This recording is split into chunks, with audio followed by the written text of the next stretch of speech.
So my dear students, एक बार फिर से आपका स्वागत है माइक्रो प्रोसेसर के इस सब्जेक्ट को पढ़ने के लिए। जैसा कि आप लोग बोर्ड पर देख पा रहे हैं कि ये डायग्राम बना हुआ है 8085 माइक्रो प्रोसेसर के पिन डायग्राम का। अब इस पिन डायग्राम को देखकर सबसे पहले स्टूडेंट्स को ये ख्याल आता है कि आखिर हम इसको याद कैसे कर पाएंगे, क्योंकि ये 40 पिन्स हैं, इनके नाम भी अप्रॉक्सीमेट सुने हुए से नहीं हैं, और फिर एक ऑर्डर है कि हम किसी भी पिन को ऊपर नीचे नहीं कर सकते हैं, तो हम कैसे याद कर पाएंगे। आज हम आपको इस पिन डायग्राम को बनाना ही सिखाएंगे कि कैसे इस 40 पिन्स के पिन डायग्राम को हम सिर्फ 2 मिनट्स में तैयार कर पाएं। जब मैं आपको इस लेक्चर को पढ़ा चुकूंगा तो at the end of this lecture you will be able to draw this pin diagram with the help of your memory, जिसमें आपने सिर्फ 2 मिनट में आपने इसको तैयार किया होगा और आप इसको बना पाएंगे। तो हम लोग शुरू करते हैं इस पिन डायग्राम को। तो सबसे पहले तो जैसा कि आप देख पा रहे हैं कि हम लोगों ने ये एक पिन डायग्राम बनाया है। इसमें ऊपर की तरफ ये एक ग्रूव यानी एक कट सा बना हुआ है। इस कट का मतलब ये होता है कि हमारा जब हमको चिप मिलेगी तो मान लीजिए किसी ने हमको उल्टी चिप दे दी रिवर्स साइड में, तो हम कैसे जान पाएंगे कि पिन नंबर 1 कहाँ पे है और पिन नंबर 40 कहाँ पे, पिन नंबर 20 कहाँ पे है, पिन नंबर 21 कहाँ पे है। तो उसके लिए ये आइडेंटिफिकेशन के लिए एक ग्रूव दिया रहता है। इससे हम ये जान पाते हैं कि इसके लेफ्ट साइड में हमारी पिन नंबर 1 है और उसके राइट साइड में हमारी पिन नंबर 40 है। तो इस तरीके से हमको ये पता चल पाता है। अगर हम पिन की तरफ से देखें तो हमारा ये राइट साइड हो जाएगा, राइट साइड में 1 होगा और लेफ्ट साइड में पिन नंबर 40 होगी। अगर हम सामने से देख रहे होंगे पिन को तो हमारा पिन नंबर 1 जो है वो हमारा लेफ्ट साइड में होगा और पिन नंबर 40 हमारी राइट साइड में होगी। तो ये इस चीज को आइडेंटिफाई करने के लिए यहाँ पर एक ग्रुप दिया जाता है ताकि हम ये जान पाए कि पिन सीधी किधर से है। क्लियर। अब आगे हम लोग बात करते हैं इस डायग्राम को बनाने के लिए। तो इस डायग्राम को बनाते वक्त हमको ये ध्यान रखना है कि पिन नंबर 1 से 20 तक यहाँ पर है और फिर 21 से नहीं शुरू हुआ है, यहीं से कंटिन्यू हुआ है, इसीलिए हमने आपको ये एरो दिखाया है।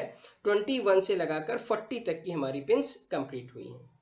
अब अगला स्टेप कि हमको ये पिन के नाम कैसे याद रखने हैं। तो इसके लिए हम आपको बहुत सिंपल सी टिप देने वाले हैं, जिससे हमने जैसा कि स्टार्टिंग ऑफ द लेक्चर में कहा था कि सिर्फ 2 मिनट में आप अपनी मेमोरी का यूज करके इस पूरी पिन के 40 पिन्स को आप लिख पाएंगे। तो आइए हम लोग शुरू करते हैं। तो इसके लिए सबसे पहले आपको सिर्फ एक सेंटेंस याद करना है और वो सेंटेंस है, आपने देखा ये हमारा पहला सेंटेंस है जो कि लिखा हुआ है x1 x2 ने रीसेट आउट किया तो शॉर्ट सिड ट्रैप हो गए।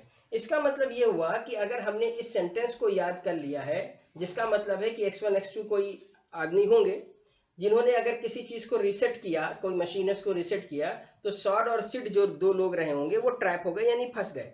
तो x1 x2 ने रीसेट आउट किया तो शॉर्ट सिड ट्रैप हो गए। अगर ये सेंटेंस हमने याद कर लिया तो ये पहली पिन्स हमारी जो पिन नंबर 1 से 6 तक हैं ये हमारी याद हो गई। कैसे? x1 x2 ने रीसेट आउट किया तो शॉर्ट सिड ट्रैप हो गए। अब हम आते हैं बाकी की पिन्स के लिए, यानी पिन नंबर 7 से पिन नंबर 20 के लिए हम याद करेंगे सेंटेंस नंबर 2। सेंटेंस नंबर 2 है 5.5 तक इंटर किया इतना कि AD0 से AD7 तक ग्राउंड हो गए। अब हम इस पिंस पर देखते हैं। RST 7.5 से 5.5 तक इंटर किया इतना यानी इंटा कि AD0 से AD7 तक ग्राउंड यानी VSS हो गए। क्लियर। सो ये था हमारा पॉइंट नंबर 2, जिससे हमारी एक तरफ की पूरी ये 20 पिंस तैयार हो गई। अब हम तैयार करेंगे इधर की 20 पिंस। तो हम तैयार करेंगे ऊपर से नीचे तक। हालांकि पिंस जाती हैं 21 से 40 तक, लेकिन जो हमने सेंटेंस डिजाइन किया है वो 40 से है। तो आइए अब हम लोग देखते हैं उसको। क्लियर। सो हमारा थर्ड सेंटेंस है नंबर 3 हमारा, यानी VCC ने होल्ड हाल्ड किया। जैसे हम लोग कहते हैं किसी को रोकना वोकना, तो उसी तरीके से हम लोग कहते हैं होल्ड वोल्ड किया। तो VCC ने होल्ड हाल्ड किया। हाल्ड को हम लोगों ने यहाँ लिखा हुआ HLDA यानी हल्दा। VCC ने होल्ड हाल्ड किया क्लॉक को, तो वो रीसेट इन होकर रेडी हो गई इनपुट आउटपुट मेमोरी के लिए। तो ये है हमारा सेंटेंस नंबर 3 कि कोई VCC है, उसने रोका होगा क्लॉक को, तो वो तैयार हो गई, रीसेट इन होकर तैयार हो गई इनपुट आउटपुट मेमोरी के लिए। और अब बचा लास्ट सेंटेंस, सेंटेंस नंबर 4 हमारा, सेंटेंस नंबर 4, और वो है S1 रीड राइट करा दो अली को, यानी कोई S1 है उससे हम कह रहे हैं कि लिखा पढ़ा दो अली को। कोई अली है उसके लिए हम लोग यूज कर रहे हैं ये शब्द कि S1 पढ़ा लिखा दो यानी रीड राइट करा दो अली को वरना एस नॉट यानी सेशनल में 0 आ जाएगा, वरना एस नॉट हो जाएगा A15 से A8 तक। जो क्वेश्चन नंबर हमारा A15 है, आंसर नंबर हमारा A15 है, वहां से लगाकर आंसर नंबर 8 तक हमारा सेशनल में 0 हो जाएगा। तो ये हो गया हमारा सेंटेंस नंबर 4। इधर के सेंटेंस को हम एक बार इसके हिसाब से देख लेते हैं। वीसीसी ने होल्ड हाल्ट किया क्लॉक को तो वो रीसेट इन होकर रेडी हो गई इनपुट आउटपुट मेमोरी के लिए। S1 रीड राइट करा दो अली को, वरना S नॉट हो जाएगा A15 से A8 तक। तो अब देखिए, अगर आपको ये 4 सेंटेंसेस आते हैं तो with the help of these 4 sentences आप कितनी आसानी के साथ में इस पूरे के पूरे पिन डायग्राम को बहुत कम वक्त में यानी सिर्फ 2 मिनट में तैयार कर सकते हैं। भाई ये 4 सेंटेंसेस आपको याद करने में कितना वक्त लगेगा? मुश्किल से 2 मिनट। x1 x2 ने रीसेट आउट किया तो शॉर्ट से ट्रैप हो गए। RST 7.5 से 5.5 तक इंटर किया इतना कि AD0 से AD7 तक ग्राउंड हो गए। VCC ने होल्ड हाल्ट किया क्लॉक को तो वो रीसेट इन होकर रेडी हो गए इनपुट आउटपुट मेमोरी के लिए। S1 रीड राइट करा दो अली को, वरना S नॉट हो जाएगा A15 से A8 तक।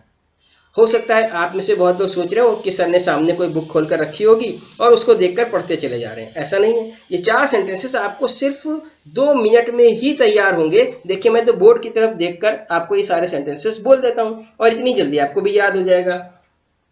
इधर देखिएगा, x1 x2 ने रीसेट आउट किया तो शॉर्ट से ट्रैप हो गए। RST 7.5 से 5.5 तक इंटर किया इतना कि AD0 से AD7 तक ग्राउंड हो गए।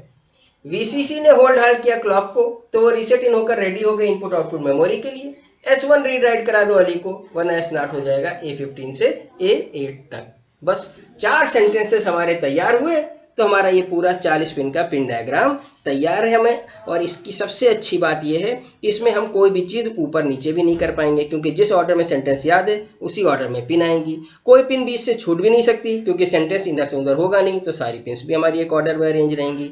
तो इस तरीके से आप इन 4 सेंटेंसेस को तैयार कर लीजिए, जिससे आपका पूरा ये 40 पिन का पिन डायग्राम तैयार हो जाएगा।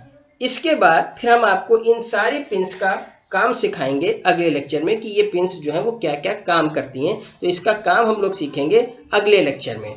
Till then, good bye, thank you very much. और मैं आपसे सबसे यही रिक्वेस्ट करूंगा कि इसको जैसे हमने आपको बताया है बिल्कुल आराम से 4 सेंटेंसेस याद करिए, और अगले लेक्चर में जब हम लोग मिलेंगे तो आप सभी को ये पिन डायग्राम बनाना आता होगा। हम लोग इन पिन्स के कामों को सीखेंगे।